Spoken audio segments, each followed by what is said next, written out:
Hello everyone.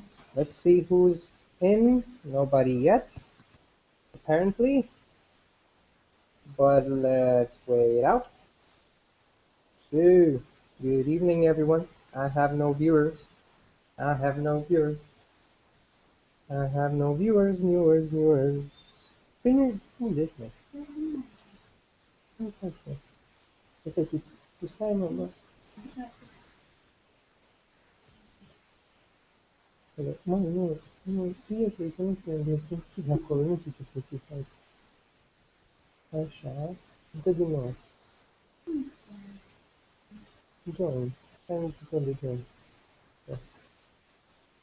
Hello everyone. We are live and kicking. Live and kicking, baby. Live and kicking. Live and kicking. Yeah. So good evening. Nobody's connected yet, but we have all the time in the world, so we're gonna wait up until then. Let's see. Yes, I think we're gonna give a few more minutes to see who will be online. Wait, but come on. Yeah, that's crazy.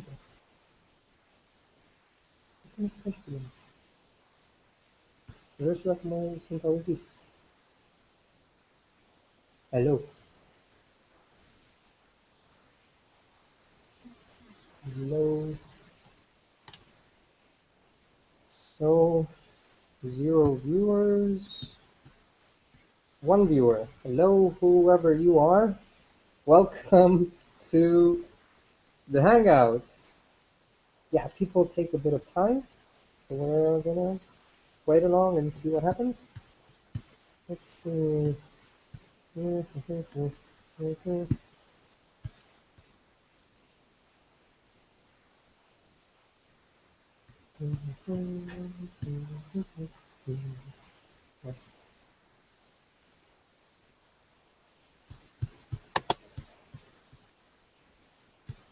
Hello.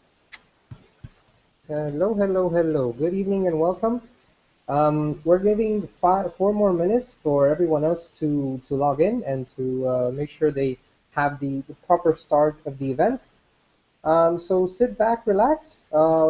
My official clock is 1 minute past, so we still have 4 more minutes, and we have people coming in. Welcome. Really happy to know that you're viewing and that you are connected.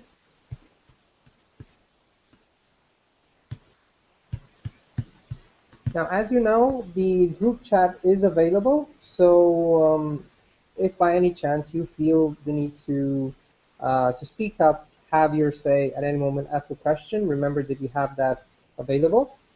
And I hope that we will manage to interact through this channel. I'm not sure whether there is the possibility of everyone having video. From my guess is that I'm the only one that can that has the option of being video broadcast.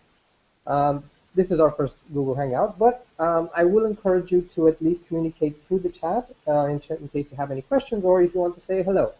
Plus, I will have some questions of my own as we will go through this webinar, so it would be very nice to have your say in that sense. So, as I said, 3 more minutes till 5 past, and we will start properly then. Now, for those that are already here, I would like to know first, from which city, first of all, your name, and from which city are you tuning in to this Google Hangout?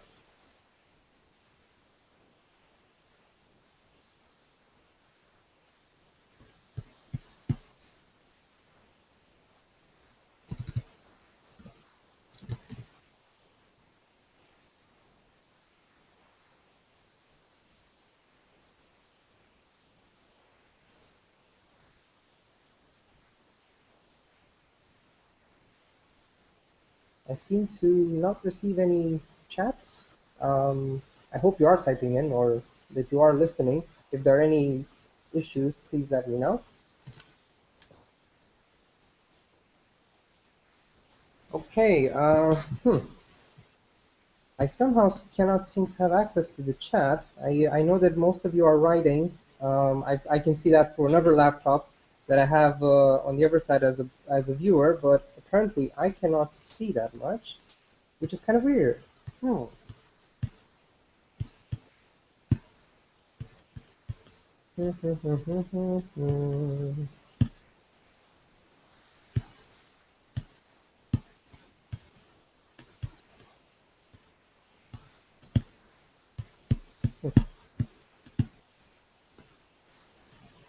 Hello, hello, hello.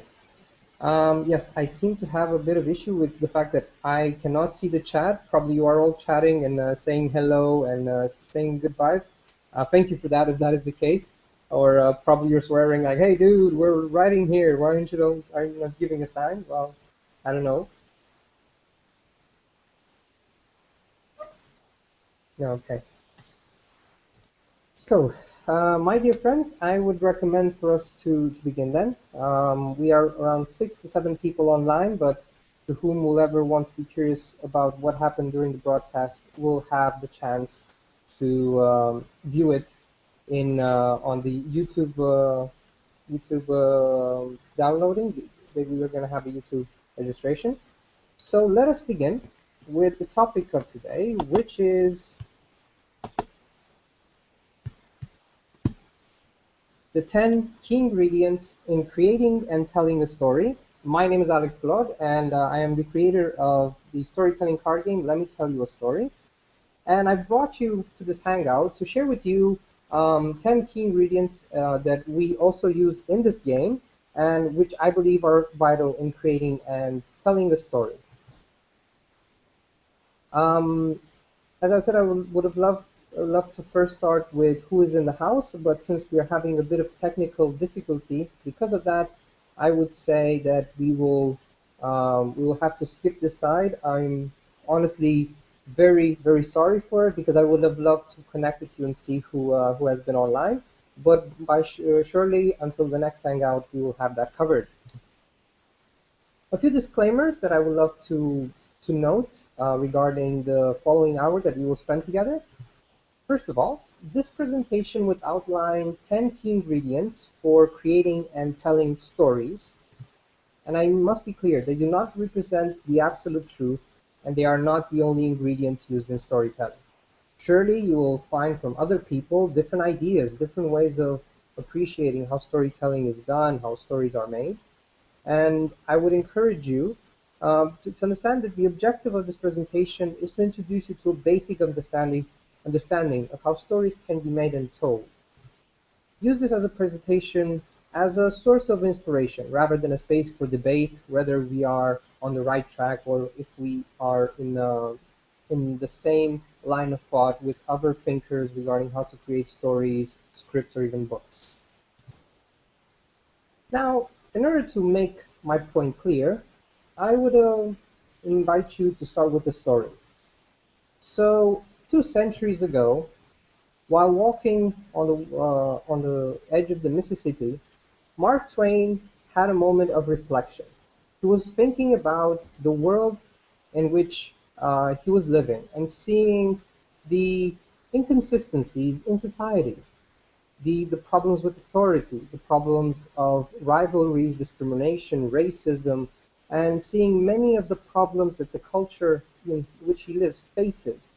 And somehow he feels the need to send out a message, to the ones that are already parents, but also even to young teenagers to say, I would love to give them a message that this is not how the world should be because the way we are leading the world today is not having good effects on many people.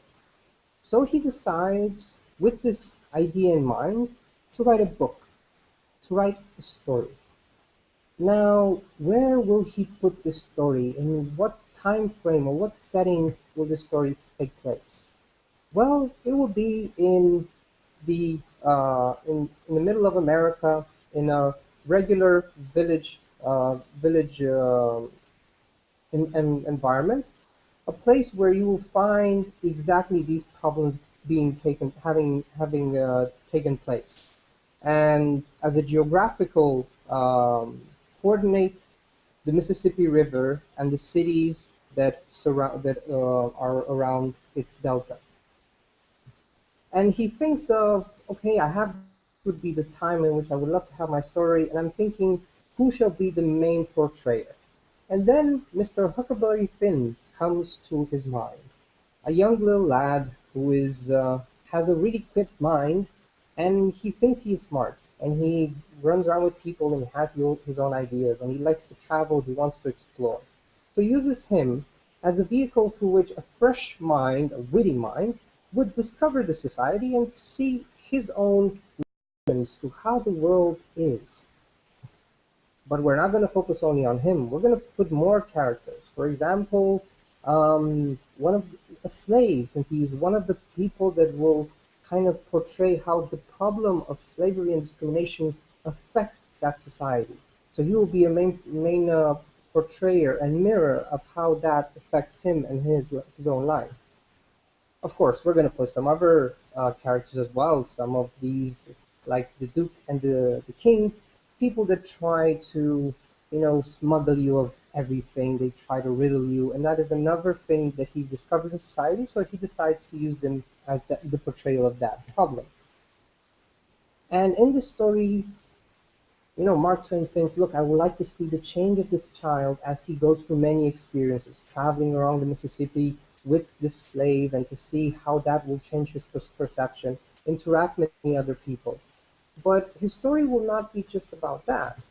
He will want to make sure that he satirizes society with different perspectives, either by seeing how they used to set a boundary between white and black, how Huckleberry Finn dealt with great problems when it came to the authority of his father, and also seeing the likes of the Duke and the King who like to trash and make fun of other people and smuggle them of all their money.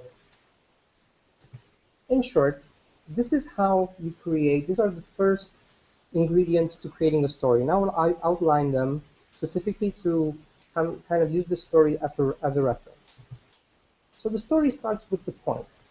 That is the key element that starts before you start even thinking about anything else.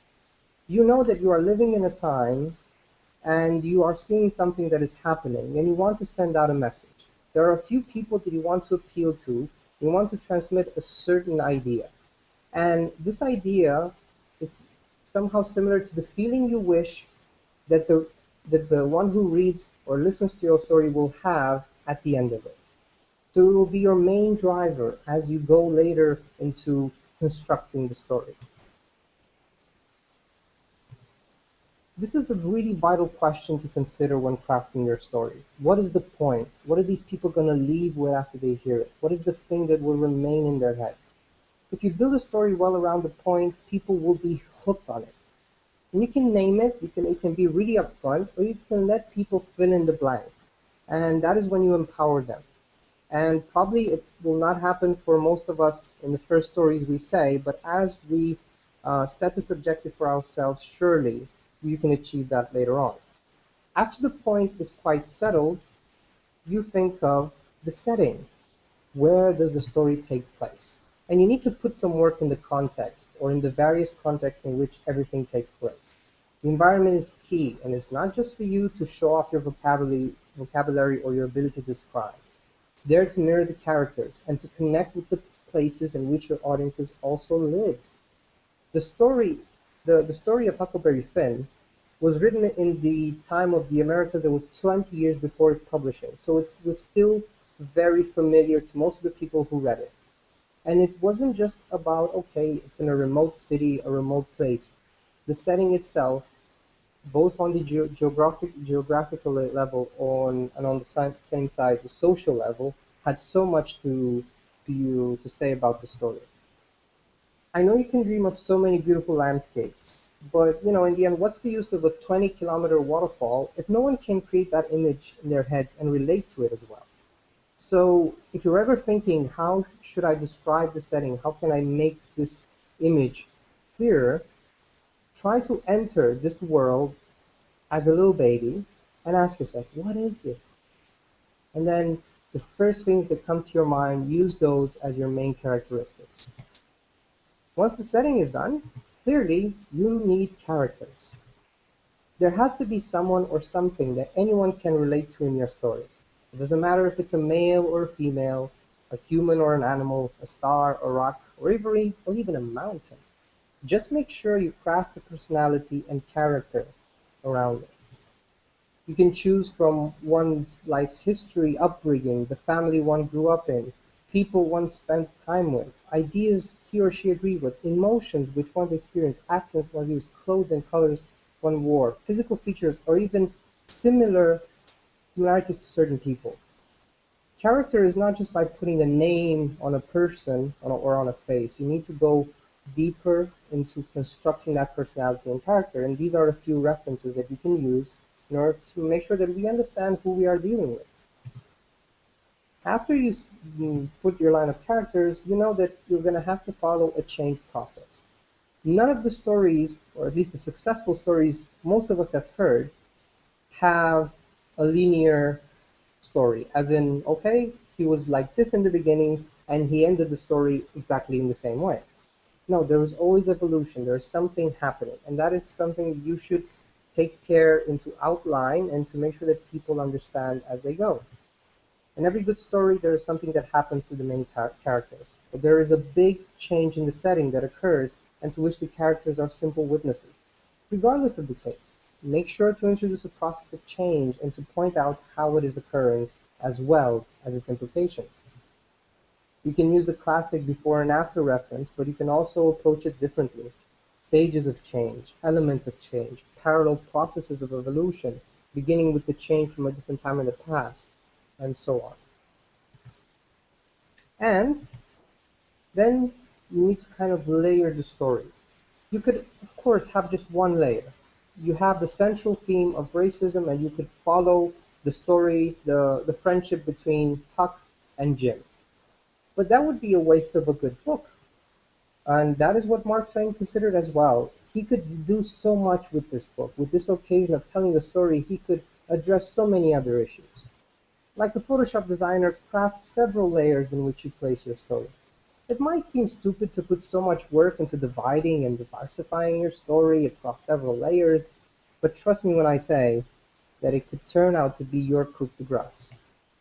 After carefully exposing your point in so many different characters and settings, or by taking your audiences to different places and by later bringing them all together, you might have a hard time trying to leave the stage as a storyteller because you might start a new trend of addiction, story addiction. People say that, well, I wouldn't want to make too much of a complex story. I wouldn't want to go too much into, people might get bored.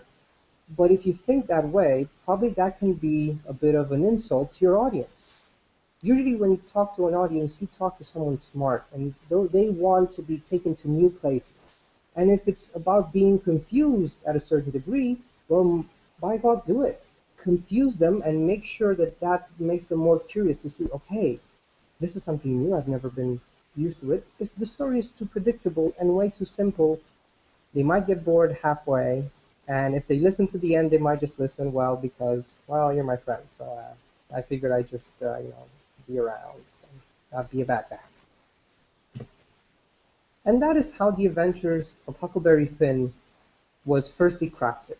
So right now we have covered the first five key ingredients, and we will also go through the next five, but until then, hammer time.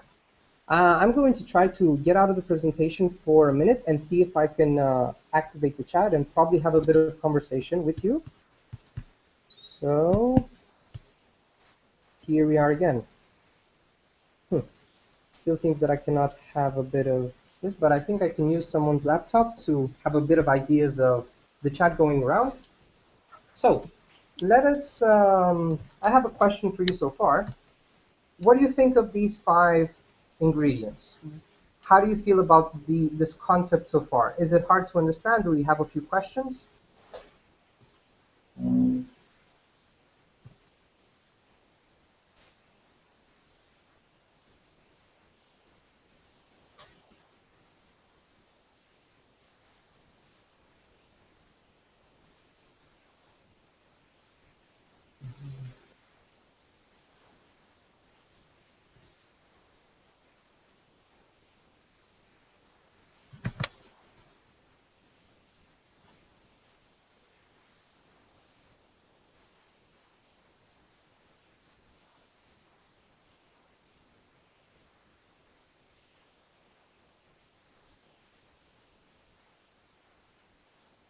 Mhm.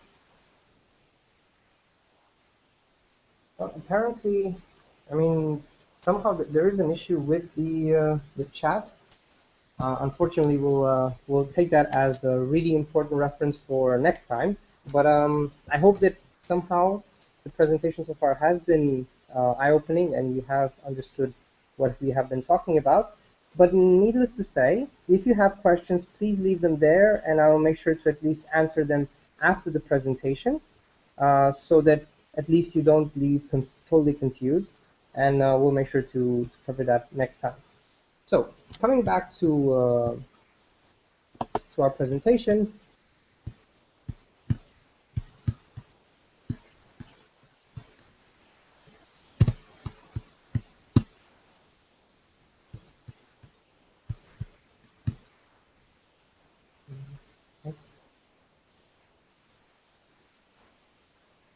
Okay,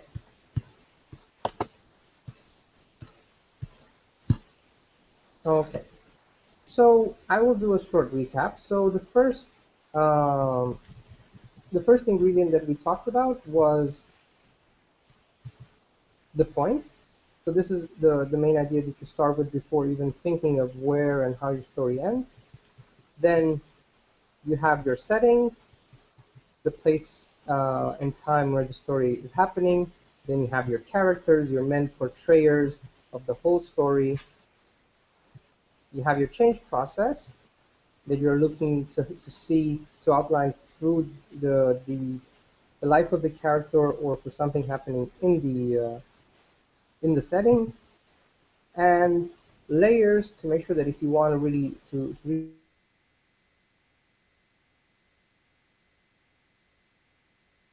so therefore it becomes more relevant when you're in the story if you want to make a point. That being said, let us continue to these next five ingredients. And these five ingredients are mostly related to how you can tell the story better. So you have these main ideas, but how do you tell it well so you make sure that people understand you? Now, this applies both in how you write it, if it's a written story, or how you tell it as a storyteller, depending the case. So, first one is aesthetics. If you have ever read a book from from the Ernest Hemingway, you will discover that kind of element. He always starts every scene with detailing on how everything looks around him. And that is very important to use because most of us are visual, and that is why we love books more than movie adaptations of the books. Because good books stimulate our imagination, and therefore we create our own images in our heads. So paint beautiful images in our mind, not just of the natural landscapes or of the high-class bars in which the story takes place. Paint the image of the characters as well. They don't have to be symmetrical. Just make sure that it all fits perfectly in the whole mix. Surely you will have bad guys and scary settings, but just make sure not to be sloppy about it. Just because you might not agree with the character, don't denigrate him. Paint him as visually as possible. Oh, and also convey the sounds as accurately as possible because some of us are also audio in terms of how we learn and how we interpret words. So see if you can use that as well. Then once you covered the part of aesthetics, what's important is to bring in dialogue. Storytelling should not be confused with narration of facts. Sadly, that is what most people choose to do when they tell a story. Excess narration and very little dialogue. And that's a big hit because dialogue is the platform for building characters, settings, intrigue, and emotions. I invite you to carefully craft the content of the dialogue. Make it more than just the usual "hello, how are you" character interaction. Through dialogue, you can transmit many points and share words of wisdom, thus making the story a fruitful listening experience. In the case of Huckleberry Finn, it's interesting to observe the dialogue between Jim and Huck. The way they talk about themselves and their emotions, what they've been dealing with, that gives you a better understanding of both of the characters, and think of how that magic would be lost if you try to describe it. After dialogue, it's important to bring in emotion because usually that's what stories are about. They're emotional. Because you talk about grief, you talk about happiness, you talk about challenge, you talk about victory, you talk about sadness, you talk about smiling, you talk about love, you talk about suffering. This is why we read stories, because they appeal to our emotions and they remind us to make space for it to come in our lives. Don't bless us with lots of characters, details of settings, or delightful metaphors if you don't maintain sufficient emotion to illustrate it. Don't speak of pain and suffering, express pain and suffering. That goes also in writing and most of all in when you tell the story. It is very easy to say, well, he was angry and he just wanted to kick him in the face. And that sentence is kind of, how do you say, it's just doesn't express that much. Or you can say, put it in a dialogue something like this. You bloody woman! I told you I'm going to kick you in the butt! That has so much emotion and it has many of those anchors, another element that we will talk later, to which you can identify pain because and that specific emotion. And therefore you can connect by saying, ooh, yeah, oh, or at least you connect with the emotion you go through when you hear someone talking like that to you. Don't talk of the beautiful settings, impersonate the character witnessing it in awe for the first time. Don't talk about this what the stepmother thought of her, speaking her same tone and with the same hate and envy. Connect with the emotions that accompany your story and transpose them using all of your authenticity. Once emotion is placed, what a very delicate one is um, a very delicate. Um, sorry, just had a loss of words. So another important element is about anchors. So what do I refer about anchors? Well, I'm not talking about sailing anchors, of course, but of elements which have the same function to keep the audience in place, as well as bringing the audience into perspective. Either build an intriguing situation which seems to have no end to keep people hooked, or impersonate the characters or construct them in a very familiar way. In the first case, when you build this intriguing situation, people are curious. Okay, I want to learn more. Or when you impersonate or create a character that is very similar, either it's similar to the person hearing or similar to a person that the person hearing knows, it becomes intriguing. Interesting. What is going to happen next? Ask the audience to empathize with the character and ask them how it felt when they encountered the same challenges. That is mostly applies for storytelling when you tell the story to an audience.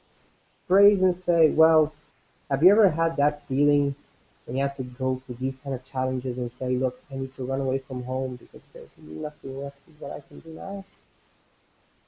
This is a beautiful moment for just pausing, breathing, and making sure that your audience is part of the story. Make them a part of your story, or even better, build a story with them. Last but not least, bring some humor in the story. Huckleberry Finn, for example, has so many problematic themes. We're talking about drunken parents. We're talking about parental abuse. We're talking about racism. These are really serious topics. Yet you will find throughout the book many moments of humor where you will start laughing. And why is humor so important? Well, because everyone enjoys a good laugh. And humor should have a special place in your story, regardless of whether it tackles sensitive issues or not. In case of emotional stories, it is easy to send people through a negative emotional whirlpool.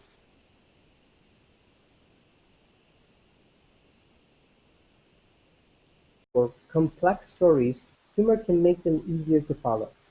Remember, listening to a story must be as an enjoyable experience, as well as reading it, since you are hoping that this valuable story will be told to other people afterwards. And usually when you are reading something important, there's humor, there's something that emotionally kind of brings you up. surely that will be something that will be stuck in your head, and will go to our friends and say, "Hey, I got a cool story for you." So, I will have like a bit of, if you have any questions or if you have any opinions on that, I'm more than willing to have them. And in the meantime, I have received a few of your questions, and I would like to address one of them. One question is from Robert, and his question is as following. Can I have some tips to organize a story? If I'm too creative and can't place the the Legos very well on paper. Okay, well, there are many ways in which you can organize the story, but then I think that the creative side of you should not be somehow viewed as a bad thing. On the contrary, I would see that as a good thing. So to give an example, you can have the usual um, beginning, which is kind of a description of the setting and of the character, kind of sets the scene for the story, prepares it, and usually it's a very familiar context. It's all good. Everything is quite okay. Then you bring the moment of conflict when something is disrupted all of a sudden. Things will not be the same. So therefore, your characters are challenged to do something, or they will react in ways in which they never thought they would react. And that can take as much time as you think it's needed. In some cases, probably you don't want to go too much into detail, or probably if there's a point you want to make, I encourage you to go there. After this moment of disruption, there comes this struggle for resolution. The idea of, okay, we want to overcome this situation, so there is this fight that you see that goes on, and looking to understand what is going on and what is the end of what everything that is happening.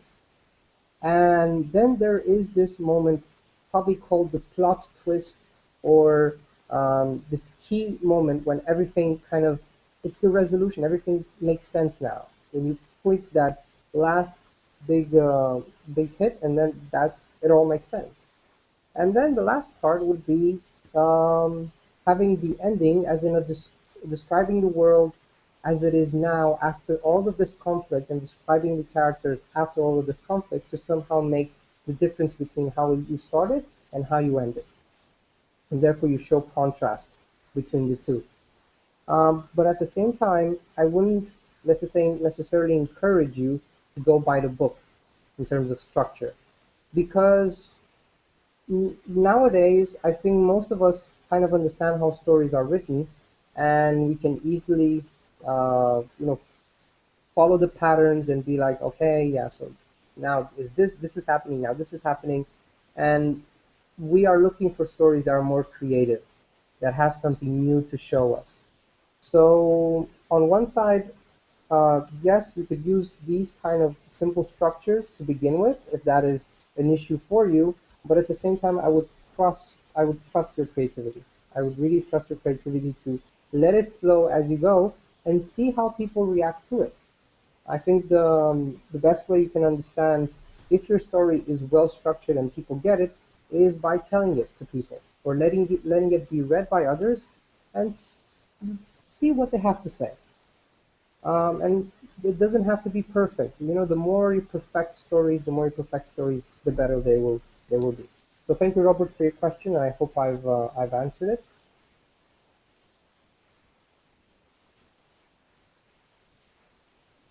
Okay. Since there are no other questions or comments, at least from what I can see. Now, I hope that this has been useful, and if probably you cannot leave any comments there, please, we would encourage you to leave a few comments, or I will leave you my contact details if you have any other questions or remarks regarding what happened today. Of course, feedback is very much welcome, because this is our first attempt, and we're looking to make this as better as possible as we continue. And our interest is to meet your needs. So please, if you have any ideas of how we can make this better in terms of structure, in terms of delivery, we are very much interested in receiving that. Now, these 10 ingredients are part of the Let Me Tell You a Story storytelling card game. These ingredients are shown at the beginning of every phase of creating a story. And I will come again to say that these are not the ultimate ingredients and the ultimate recipe for creating stories. This is an introduction to get yourself used to getting into the habit of creating a story and building a few distinctions of seeing how other storytellers use these elements and seeing how you can integrate them as well. And as you will evolve, then the next elements and the next ideas regarding storytelling can come as a new level and as a, let's say, a really logical step in terms of what's there left to learn. Um, we'll come back to that in a minute. I would like to announce that we will have these hangouts once every 2 weeks. So I invite you 2 weeks from now. Again, Tuesday, same hour. It's going to be the 1st of July from 8 to 9 Bucharest time.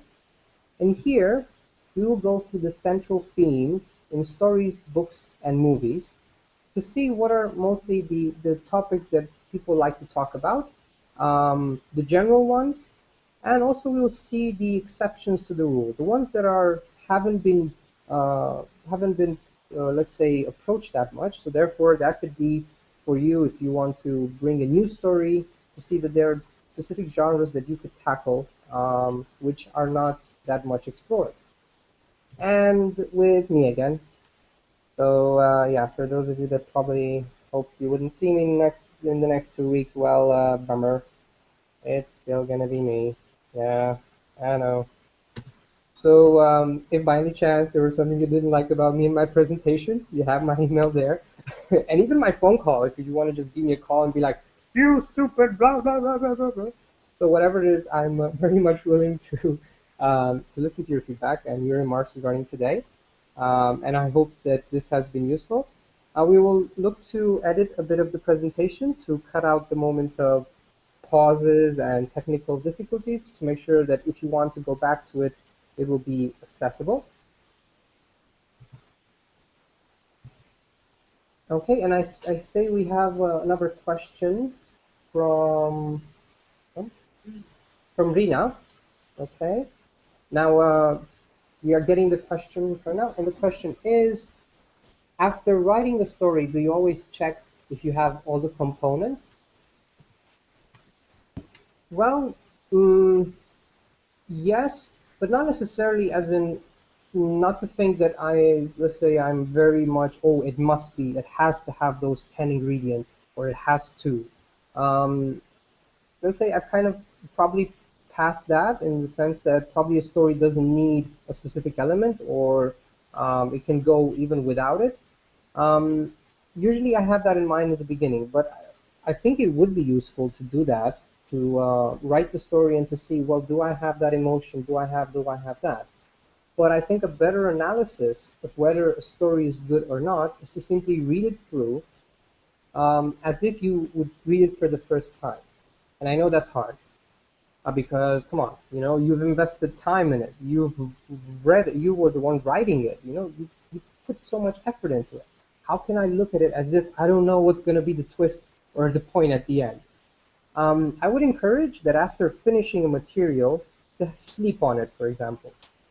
Sleep on it and then read it next day. And surely you will discover things about the story as you go. Probably you realize that you have a certain style that is developing that you are not consciously doing. You will see how you are integrating emotion, you are integrating visual aesthetics. Probably you love to bring a lot of dialogue because you are mostly an audio person, so you probably don't take that much time with describing in video, but you describe it in the audio and voices and that kind of sense. Um, Usually, I don't think I would go on. Okay, let's see if I have each of them. I would go more as in you have them as you build the story, but if you want to analyze it, just read it as if you were reading it for the first time, because in the end, the reader doesn't know these ingredients, and he's not going to follow them. He's just going to listen to the story or read it. So it would be best to somehow disconnect from that and be in shoes of that kind of person and see if it sticks in any way. Okay, hope that was useful. Any other questions? Apparently not. Well, that being said, we very much welcome you next in the next two weeks from now for our next hangout, where we'll talk about central themes in stories, books, and movies. And if you want to go into a further exploration of storytelling, we invite you to Storytelling Academy. It is our first gamified storytelling bootcamp experience. It will be from the 21st to the 24th of August in Sibiu, Romania, in the middle of the country, right at the edge of the Poltenish Mountains. What we're going to do in these 4 days is not only understand storytelling, but we will go for a story ourselves, and we will explore different types of stories in terms of categories. We'll go for these 10 key ingredients, but even more than that, we will go into central themes, type of storytelling, cultural storytelling, scientific storytelling, motivational storytelling, and we will have experiences from visiting the village museum, one of the biggest in Southeast Europe, going to see the old city of Sibiu and getting to know people from Sibiu, locals, going to the mountains, exploring the mountains, engaging with nature, going to an adventure park, and taking ourselves out of the comfort zone. If you are curious about this event or you would love to have many other questions, you are more than welcome. Okay. And as I see that right before now, I would have a new question from Rafaela. After writing the story, what's the next step in order to get it out to the world? Well, that I think is the object of another hangout in itself, which I think is related to publishing or how to make a story spread. And that would be a quite extensive topic. But I think the first step that I would give, and probably we'll see if this is something that most people are interested, we can discuss about this in more detail. So regarding this, the first step would be to have your peer group read the story, as many friends as possible, give them the handout or give them, print the book somewhere or just give it in A4 papers and have them read it. And if they are hooked, definitely they will be the tribe of people that would recommend you to their friends. So I think that before you publish it, or probably decide to self-publish and or through Kindle, make sure that a lot of people have already read it. Let's say a minimum 30 or 20. Have them read it, and if they like it, surely in an organic way, not just because okay they're your friends. If they like the story, they will share it, and it will catch an ease. And then afterwards, regarding how you publish, how you distribute, how you market and promote a story, that is definitely a totally different discussion that requires a lot more time. I hope that this has been useful, and yes, we are actually quite ahead of time, 15 minutes before, and what I can say is that I'm really happy that you have given the time to be here. Again, with the sad note that not knowing who is there and what you have been communicating throughout the whole time, but definitely I will make sure to make it up to you next time. And if this has been useful or not, if this kit was good or could be improved, you are more than welcome to send us your feedback and tell us how this has been. Thank you for spending your Tuesday night with us, and we wish you a very nice evening. And actually, wait for that. I had something prepared, so please give me a second. Give me a second. Just a minute, just a minute. Just wanted to leave you with a funny little idea. Wish you to have a great evening and a beautiful week ahead of you. And you will have access to the recording once we finally edit it. And see you in 2 weeks from now, and hopefully see you in Sibiu in August for Storytelling Academy. Have a great evening. Bye bye.